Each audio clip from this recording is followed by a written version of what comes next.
Last Thursday evening, George Hook put out a tweet. Yes, do you remember George? George was on the radio all the time and very popular on the radio. But he put out a tweet stating that he believes with immediate effect underage rugby should be banned until a safe set of laws are agreed and implemented. And he has made the call following the announcement that the 22-year-old Caelan Doris will be out of play for the foreseeable future after presenting with concussion symptoms just before Ireland's opening Six Nations match. Now, in youth rugby, tackles are responsible for 64% of all injuries and 87% of concussions. 95% of youth players sustain an injury by the time they leave the sport, and the British Journal of Sports Medicine found that 28% of all under-21s are likely to sustain an injury per season.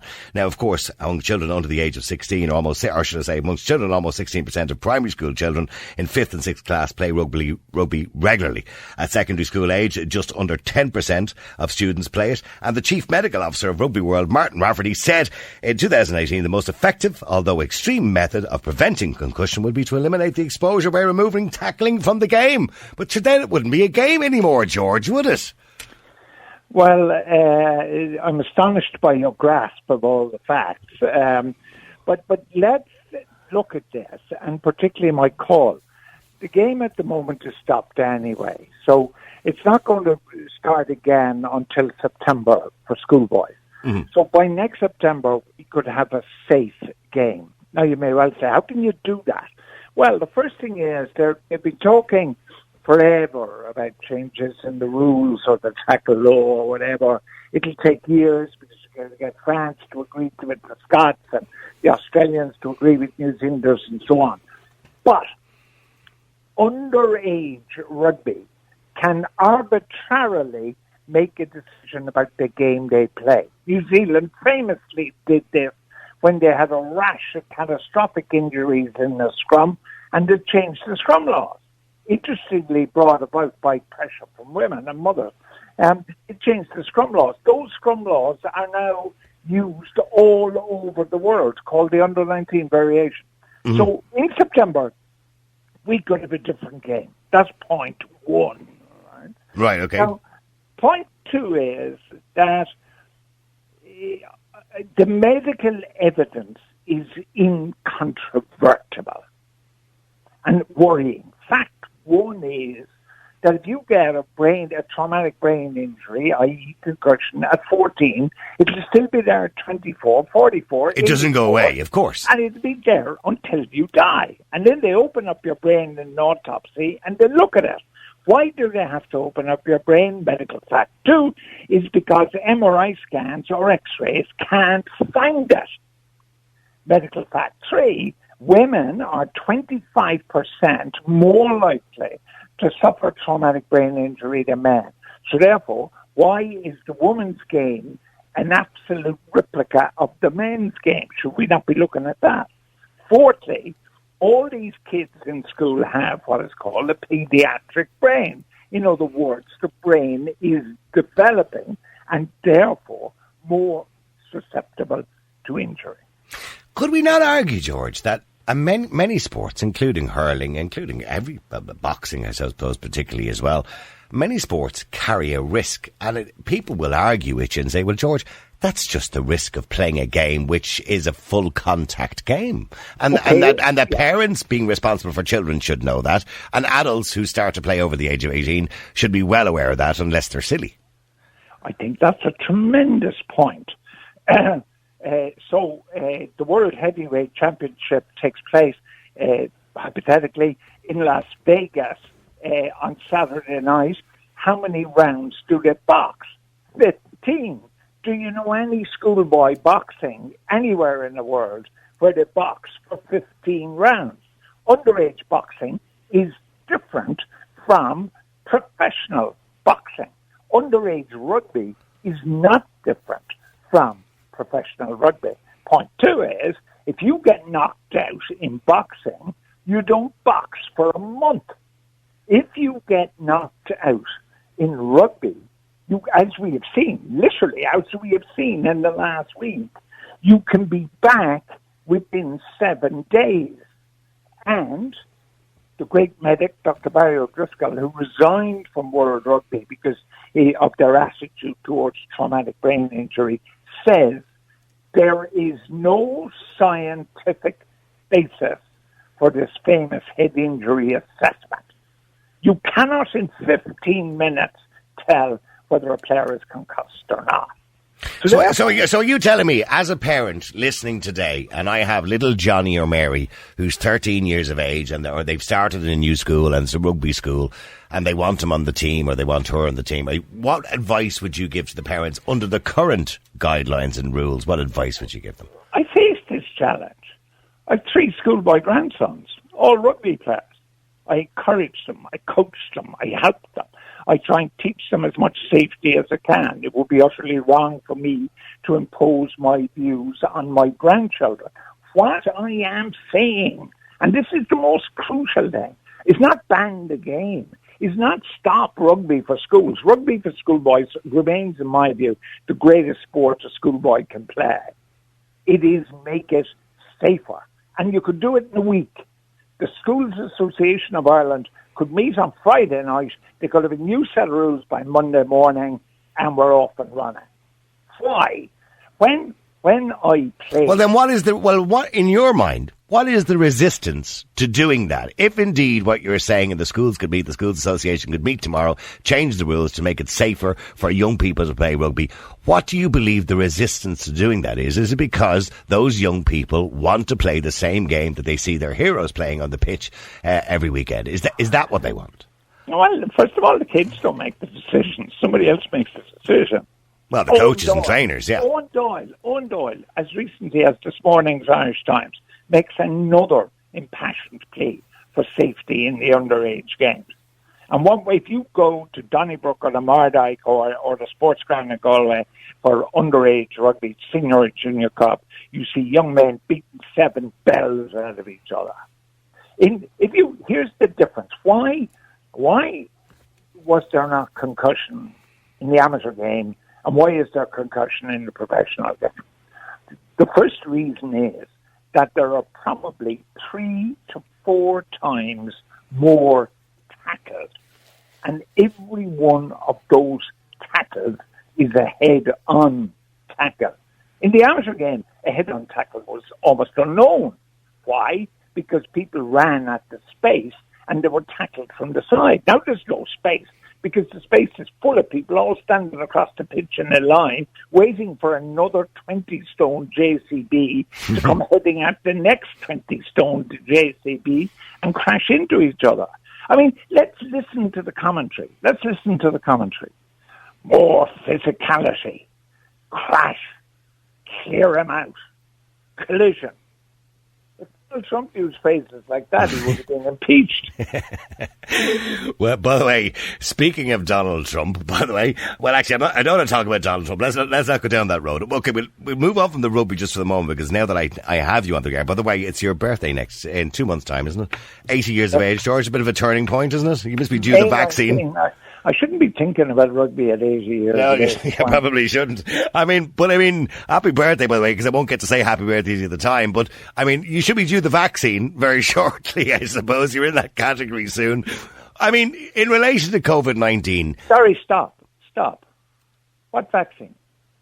Sorry? I mean, what vaccine? It depends on how you want to define the word vaccine, doesn't it? You mean the mythical vaccine that Stephen Donnelly is talking about? Oh, the one Stephen Donnelly talks about, yeah. Now, the point is, I'm very lucky. People our age are very lucky because we're actually entitled to a British passport. If you're born before 1948, you're entitled to a British passport. Like, if I actually could get on a plane and go over to London, I'd get the vaccine in about 48 hours. All my friends have been vaccinated in London. All my friends. Well, they're even in North of Ireland. They're now moving to the under 60s, under 65s. And Donnelly will go on some television, radio or program or whatever, and Donnelly will say all is hunky dory. Yeah, well, the rollout is, that's what we were told that about 5 times last night when he was interviewed by Claire Byrne. The rollout is going well. I don't see where that's happening. But George, I want somebody to contact me and say, George, at almost 80 years of age, you should be getting your vaccine by, and I again hypothetically, March 27th or April 5 or something. But at the moment, there's two fairly ancient codgers living in this house, me and the lovely England. We have no idea. And what are we doing? We are terrified. We are terrified. We haven't been outside our door. Minor exaggeration. We haven't been outside our door since last March. And people of our age are just locked away. There was a movie with Jack Lemmon called The Prisoner of 7th Avenue or something. I remember that movie. I love Jack Lemmon. Yeah, one of my favourite movies was The Odd Couple, actually. But go on, yeah. Yeah, we are prisoners. We are prisoners. And then you have, last night, I watched Donnelly, and he said that junior infants, senior infants, leaving certs, no deal is done. No, he said no deal was done. Yeah. They're all going back. And then, sorry, I just had a bit of a check. No deal done. That's not happening either. Yeah. And then there's around the country, there are hundreds of thousands of parents saying, holy suffering my lord. But he went on to Twitter then an hour later and said he made a mistake. The deal was done. They don't know what they're doing. They're giving information to journalists and they're not giving it to the right people, and they're selling their stories. Well, I say selling the stories, giving them to English newspapers rather than standing up at a podium to the Irish people and telling them what to do. George, how do you believe they've handled COVID-19 from the get-go? I mean, let's not even say from the get-go. From February up to about June, we were all concerned. The data wasn't there. We didn't know what was going on. We didn't know how dangerous it was. But we've a fair idea since last June of what's going on. We've been in continuous lockdown more or less since then. How do you think that was sustainable? You see complacency now. People are not bothered anymore. No, I think that the second worst Minister for Health in history, Simon Harris, is now the situation of please come back, Simon, and save the Department of Health from the depredations of Donnelly. But I think we actually got it wrong in a famous sentence by Harris in which he said, we will follow the science. And I'm not sure that we slavishly followed Neffet or Houlihan or whoever. There is no occasion in 100 years of this state where a civil servant has publicly run the country, where a civil servant has come out and said, this is what we're going to do, and this is what's going to happen, and this is going to be done. A civil servant would go to the minister, and in this case, Taoiseach, and say, Taoiseach, this is what should be done. And then Taoiseach would come out. Can you imagine if Neffet was running Britain during World War II and Winston Churchill was sitting on his butt in number 10 Downing Street? He wouldn't be sitting on his butt. That's the whole point of it. He wouldn't be. Exactly. Now, the thing we don't know, and I think when the history of this is written, it's going to be very bad, because what we have no idea at the moment is how many people are dying because they're not getting any cancer treatment. But these deaths are unquantifiable, unfortunately. Unquantifiable. And by the way, there was a research out in the United States that suggested over the next 15 years that 790,000 people would die of non-related COVID. In other words, not from COVID, but something to do with lockdowns, or maybe they'd put on weight, or they'd turn to alcoholism, or all that kind of thing. So over 15 years, 1 million people nearly. Also, if, God forbid, I go out in a car and I crash and I die, but I happen to be tested for positive. Yep. I'm not listed as victim of car crash. I'm listed as victim of COVID. Well, here's the thing then, George. If you're so sceptical about, and I agree with your scepticism, by the way, but if you're so sceptical about the way we're defining death as COVID-19 and a lot of, or as they say, COVID-related, or as Sky News put it, died with COVID positive test in the last 28 days. If you're so sceptical about that, why are you in your house locked up? Because funny enough, it surprises me. As I become older, I've actually become sort of more law-abiding. And when that surprises me. Yes, it surprised me too, I can tell you. And it surprises the lovelies who's sitting in the kitchen. But when the person who is in charge says, you do not go travel. You do not go and see your grandchildren for a cup of tea. Previously, I deliberately checked, was there more than 5 kilometres from my golf club? And so are you telling me you haven't broken a rule? In relation to COVID? Yeah, No. yeah. No, you haven't broken one, George. Well, what rule are you talking about? Well, I don't know. Gone past your 5K, hugged your grandkids. I don't know. Have you broke any rules at all? No, well... You shocked me. Hold on. I'm entitled to do certain things. And what I'm entitled to do, I do. My children are entitled to do the shopping for me and bring it to me. Yeah. And there are, as long as certain safety procedures. So if I drive to a coffee shop, which I can do on a Sunday morning, and I meet my daughter, and she is in her car, and I'm in my car, and the two of us are masked, and she's talking through her window to me through my window. Unless COVID is a trapeze artist, it's not going to get over to you. So therefore, that's not breaking the rules. No, it certainly isn't. No, I mean, so you have a common sense approach, I suppose. Let's take one which is a little more seriously for somebody who takes his golf seriously. Like me, I was told I could only go to my golf club if it was within 5 kilometres. Right. I checked. There actually is an app, because it's not what it is on your car. It's as the crow flies. Right. I didn't know it was as the crow flies, but there you go. Yeah. So you get an app and you put in Hook, Fox, Rock, and you put in Milton Golf Club, and a circle comes up on the app, and you're either inside the circle or outside the circle. Oh, right. Okay. I'm outside the circle, so I didn't go to the golf club. And how does it make you feel when you watch videos of, the Gardaí stopping people, and I suppose some people would say harassing people or questioning people about being outside their 5K. Like, we had a woman on there during the week, and she said she went to visit her granny who was 92 years of age. It was actually Ruth, actually. It said she went to visit her granny who was 92 years of age, and she makes her a cup of tea and does a bit of shopping for her. And the police stopped her and told her it was a non-essential journey. When you hear, and she was harassed for it and all that kind of carry on, when you see that happening in your country, the country you've lived in all your life, you see, the real worrying thing, in fact, and I'm not diminishing that lady in the slightest, right? The real worrying thing is that this state is now using the police force for jobs it was never designed to do. So let's say who's the next government. I don't know who they're going to do. The next government comes in, and Joe McDoug's Minister for Justice says everybody with a house worth more than 200,000, the Gardaí are going to come and investigate and see where did he get the money to buy it from, or whatever. This is the danger of using the cops to turn people back on a job that they weren't designed for, is the infringement of civil liberties. Now, John F. Kennedy made a wonderful speech. He said that on his inauguration, he said, freedom is not lost by guns, bullets, or bombs. Freedom is lost by the breaking of principles. And we're looking at the first chinks in the principle of civil liberties. That's my worry. Okay, so you agree with some of those people who suggest that we've almost become a police state and compare it to World War II? Actually, at one point talked about the army. Well, they did, yeah, of course. Yeah, they were going to put the army up at the border, weren't they, between here and Northern Ireland at one stage there, going back a few weeks ago. Mind you, they seem to abandon that idea because I fear that they think the repercussions of that may be a lot worse.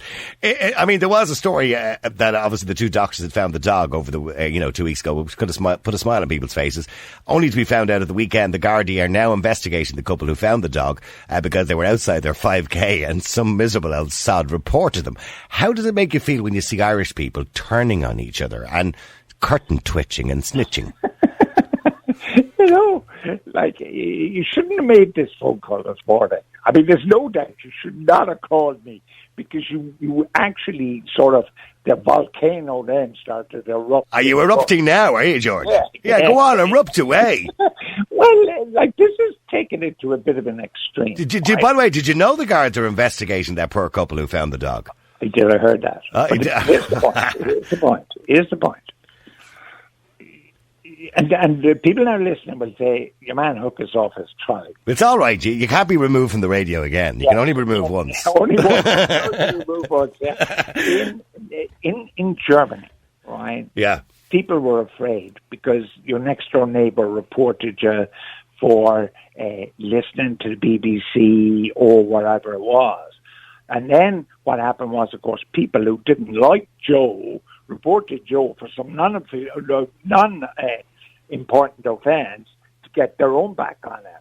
Now, there is also a great book called The Valley of the Squinting Windows, a great Irish piece of fiction.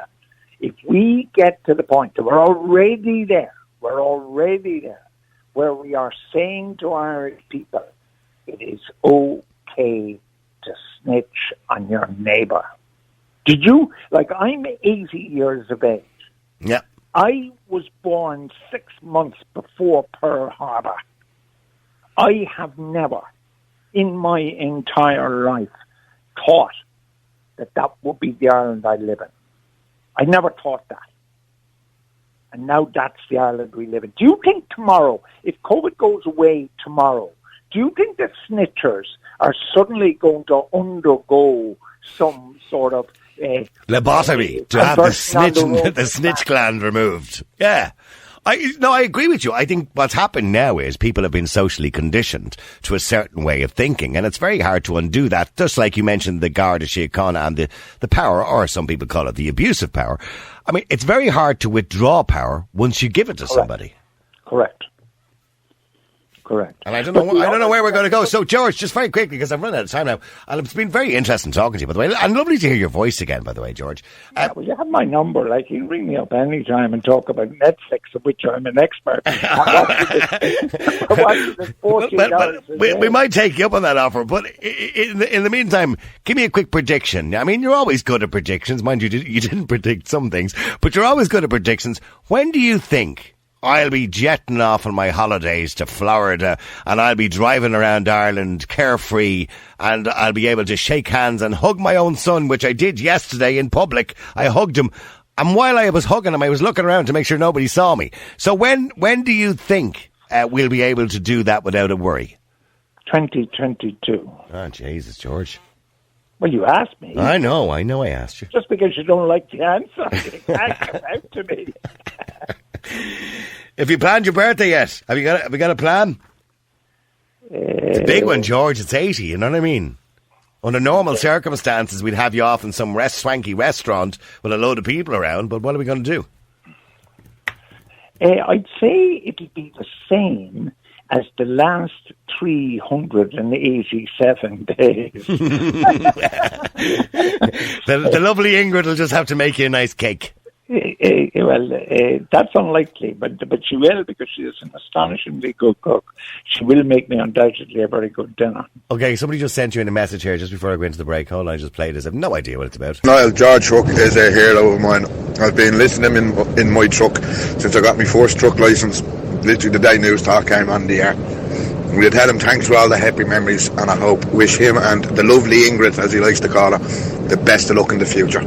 He was a great man he was. Alive. Thanks very much, man. Sadly missed. Did you hear that? He was a great man. He's still alive. That was gorgeous. George, lovely to talk to you again. Thank you very much indeed for taking the call today. Good health to you, long life to you, and keep the airwaves buzzing. I'll send you a birthday card. Happy birthday, all right? See you, George. Bye. There you go. The great George Hook.